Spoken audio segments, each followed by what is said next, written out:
Today we become the Knight. With the LPZZ Arkham Knight Batman. Alright, so everyone is saying that this guy is the 112 Batman to get. People have even gone so far as to say that the LPZZ Batman is making revoltech Batman look like a freaking bootleg. Well, what they're not telling you is the dark truth behind LPZZ Arkham Knight Batman. His cape is absolute trash. That is, until I took care of it myself.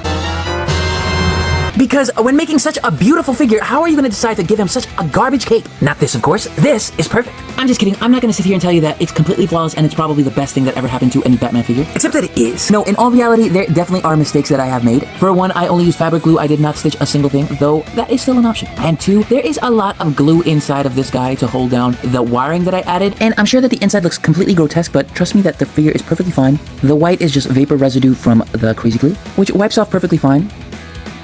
And right there you can see where I made the holes to put in the extra wiring to there, and believe me that there's two of it. And I should note that it's very important to use crazy glue as well as super glue. Crazy glue to hold it down initially, and then super glue so that it can really make a capsule and hold it on tight. And one more note about that white residue. If you decide to do this, you might get some white residue on the chest. I don't know why, maybe the fumes come out of like the cracks, but trust me when I tell you, you can just wipe it off because this boy was white as hell. I just put a tiny little dab of WD-40 on a Q-tip and wiped it off, and it hasn't appeared ever since. But for reference, this is how that white residue looked on his chest. And this is how it looks after just wiping it with my finger, so definitely there's no need to worry. Especially since once you close them up, you are not going to see it at all. Oh, and last side note, I opened this up so you guys can see the wire that is already on the outside of the cape is not attached, but what I did is wrapped it around the peg and then glued it on. So you can just glue it back on and then it's good. And now I'll have to do that again just because I undid it for you guys. Because I love you. But yeah, if you take a closer look, you can see that I added four, count them, 4, 1, 2, 3, and 4 extra pieces of wiring into his cape. And it was just bead wiring that you can get at a dollar store, twisted up to make it a little thicker. And one thing that I did that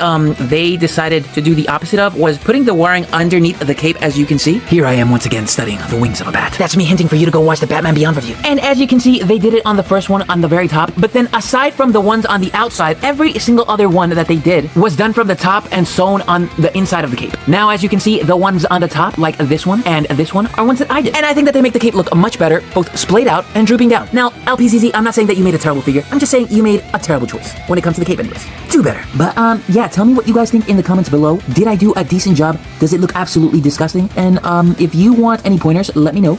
I have nothing but time and, crave attention.